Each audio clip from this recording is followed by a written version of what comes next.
السلام علیکم پیارے دوستو، آج کی اس ویڈیو میں ہم حضرت حنظلہ علیہ السلام کا واقعہ بیان کرنے والے ہیں۔ ایک روایت سے معلوم ہوتا ہے کہ اللہ تعالیٰ نے حضرت حنظلہ علیہ السلام کو حکم دیا کہ وہ قوم بنی اسرائیل کو یہ پیغام پہنچا دیں کہ وہ اپنے خالق ارض و سما کو پوجیں اور بت پرستی چھوڑ دیں۔ یہ حکم پاتے ہی حضرت حنظلہ علیہ السلام ہر روز شہر کے چاروں طرف دروازوں پر جا کر قوم بنی اسرائیل کو پکار کر کہتے کہ اے لوگو، خداوند قدوس کو واحد جانو اور اسی کو پوجو اور اسی کو اپنا معبود حقیقی مانو اور بت پرستی چھوڑ دو۔ اے قوم، یہ شیطان نے تم کو گمراہ کیا ہے۔ اے لوگو، اللہ تعالیٰ سے ڈرتے رہو اور حقیقت میں وہی تمہارا رب ہے۔ یہ سن کر اس قوم بنی اسرائیل نے کہا جو گمراہی میں بہت ہی بڑھ گئی تھی، اے حضرت حنظلہ، ہمارا یہی رب ہے جو ہم پوجتے ہیں۔ حضرت حنظلہ نے ان سے کہا کہ تمہارے باپ دادا ان بتوں کو نہیں پوجتے تھے، پھر تم کیوں پوجتے ہو؟ کیا تم کو شرم نہیں آتی؟ خدا سے نہیں ڈرتے ہو؟ تم پر ضرور عذاب نازل ہوگا، جیسا کہ تمہارے آگے نافرمان لوگوں پر بلائیں اور عذاب نازل ہوا تھا،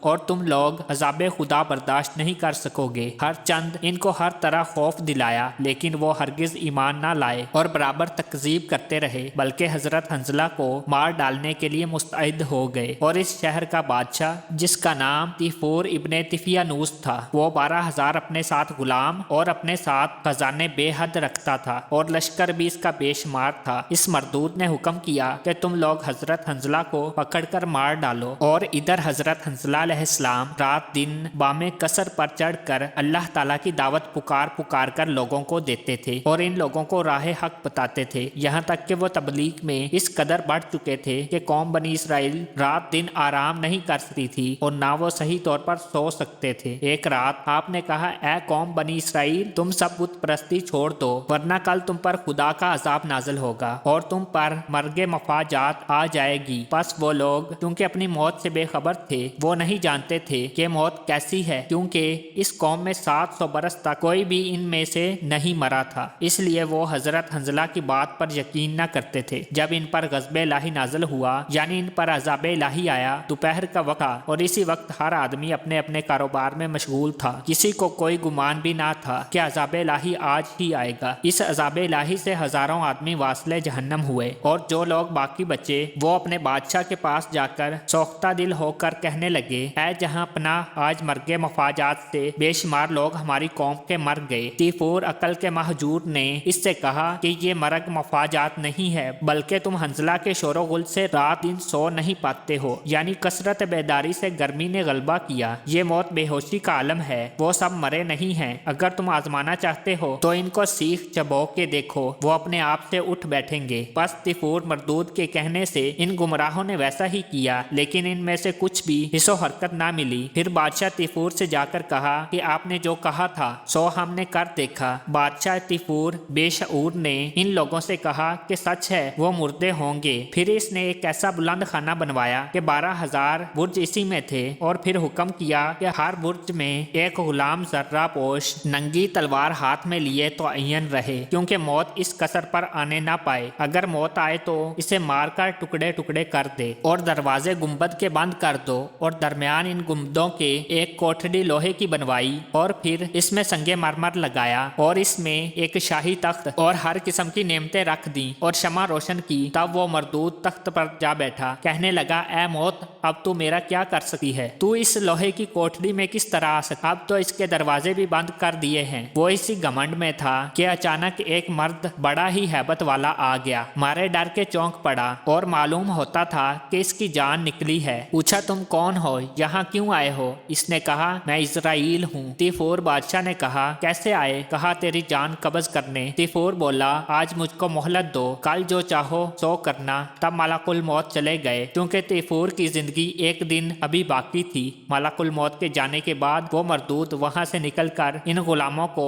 جو برجوں کے چوکیدار تھے مارنے لگا کہ کیوں تم نے اسرائیل کو اندر آنے دیا، کیوں نہ مار ڈالا؟ انہوں نے کہا اے جہاں پناہ، ہم نے اس کو نہیں دیکھا کہ وہ کیسے آیا۔ بعد تیفور اس گنبد میں جا کر کیا دیکھتا ہے کہ اس میں ایک سوراخ ہے، سمجھا کہ اسرائیل کی آمد اسی سوراخ سے ہوئی ہے، لہٰذا وہ سوراخ کو بند کرنے لگ گیا۔ جب وہ بند ہو گیا تو وہ بے پرواہ ہو گیا، پھر تخت پر جا بیٹھا۔ تھوڑی دیر بعد جب اس نے اپنی نظر اٹھا کر دیکھا تو اسرائیل اسی جگہ موجود ہیں جہاں کل دیکھا تھا۔ پوچھا کہ تم کس راہ سے آئے ہو؟ یہ بات سن کر انہوں نے کچھ جواب نہ دیا، فوراً جگر میں ہاتھ ڈال کر جان اس مردود کی قبض کر لی، اس کے ساتھ ان 12,000 غلاموں کی بھی قبض کر لی جو چوکیدار تھے۔ نہ وہ کسر رہا، نہ وہ گنبد، نہ مالک، نہ وہ حشم، نہ صغیر، نہ کبیر، سب کے سب جہنم رسید ہو گئے، اور پانی دریاؤ چشمے کا سکھا دیا۔ باقی جو قوم بچی تھی وہ یہ دیکھ کر بہت ہی متعجب ہوئی اور بہت حیرت زدہ ہو گئی کہ سب کا سب ویران ہو گیا۔ بس جو باقی تھے ان کو حنظلہ نے کہا کہ اگر تم خدا پر ایمان لاؤ گے اور میری رسالت کا اقرار کرو گے تب تو اس عذاب سے نجات حاصل کرو گے، ورنہ کسی طرح بچ نہیں سکتے۔ تب ان لوگوں نے کہا یہ سب بلائیں اور مصیبتیں تمہاری بدخواہی اور شومی سے ہم پر نازل ہوئی ہیں، اگر تم ہم میں نہ ہوتے تو یہ مصیبتیں ہم پر نہ آتی۔ یہ کہہ کر وہ حضرت حنظلہ پر دست درازی کرنا چاہتے تھے کہ اتفاق سے حضرت حنظلہ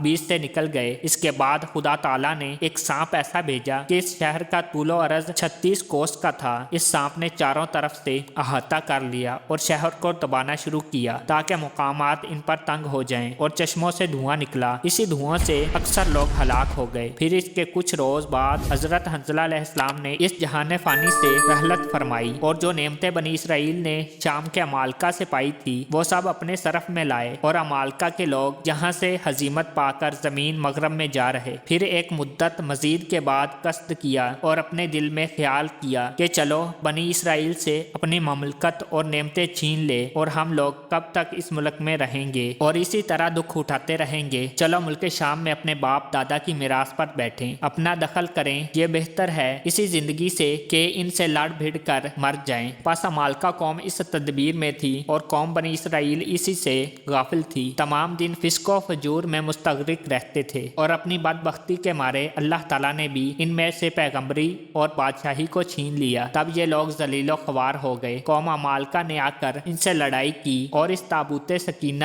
اور مال و دولت کو ان سے چھین کر زمین مغرب میں لے گئے، اور وہی تابوت سکینہ ایک سبب تھا ان کے اقبال بلندی کا۔ اب ان میں نہ شاہی رہی کہ آرام سے کھاویں، اور نہ اب کوئی پیغمبر رہا کہ اس کی دعا سے مقہور ہو جائیں۔ سب کے سب غریب و عاجز ہو گئے، اور جہاں تک کہ ان کے درمیان میں کوئی عالم و فاضل بھی نہ رہا کہ ان کو ہدایت کرے اور ان کو شریعت سکھائے، تب گمراہ ہو گئے۔ اور تابوت سکینہ جو عمالقہ قوم نے چھین لیا تھا وہ در حقیقت آہنی تھا، اس میں کفل مضبوط لگے تھے۔ ایک روایت میں ہے کہ تابوت کا سر مثل بلی کے سر کے تھا، جس کسی کے تئیں حاجت ہوتی تو وہ تابوت سکینہ کے چاروں طرف پھر کر دعا مانگتا تو وہ دعا خداوند قدوس فوراً اس کی پوری کر دیتا، اور اگر کسی دشمن سے لڑائی کا موقع ہوتا تو اس تابوت سکینہ کو سامنے رکھتے تھے، اور اس سے ایک آواز نکلتی مثل آواز بلی کے، اور اسی آواز سے دشمنوں کے دل میں ہیبت طاری ہو جاتی، اور وہ سب بھاگ گئے، اور مومن لوگ اس کی برکت سے فتح یاب ہوتے تھے، اور ہر طرح کا آسائش و آرام ملتا تھا۔ مگر اس تابوت کے اندر کیا چیز تھی یہ کوئی نہیں بتا سکتا تھا، جیسا کہ اللہ تعالیٰ نے فرمایا ترجمہ، اور کہا ان کو ان کے نبی نے نشان ان کی سلطنت کا یہ ہے کہ آئے تم کو ایک صندوق جس میں دل جمی ہے تمہارے رب کی طرف سے، اور باقی اس چیز سے کہ چھوڑ گئی ہے موسیٰ و ہارون کی اولاد اٹھا لائیں گے اس کو فرشتے، اس میں نشانی پوری ہے۔ تم کو اگر یقین رکھتے ہو خبر ہے کہ اس تابوت کے اندر حضرت موسیٰ علیہ السلام کا عصا اور حضرت ہارون کا امامہ تھا، اور وہ ترنجین جو آسمان سے ان کی قوم کے لیے میدان تیا میں اتری تھی جس کا تذکرہ اوپر ہو چکا ہے، اور 2 تختیاں تورات کی شکستہ جو حضرت موسیٰ علیہ السلام نے زمین پر مار کر توڑ دی تھی وہ بھی اسی تابوت کے اندر تھی۔ یہ حالات تمام قصص الانبیاء کتاب میں ہیں اور انہوں نے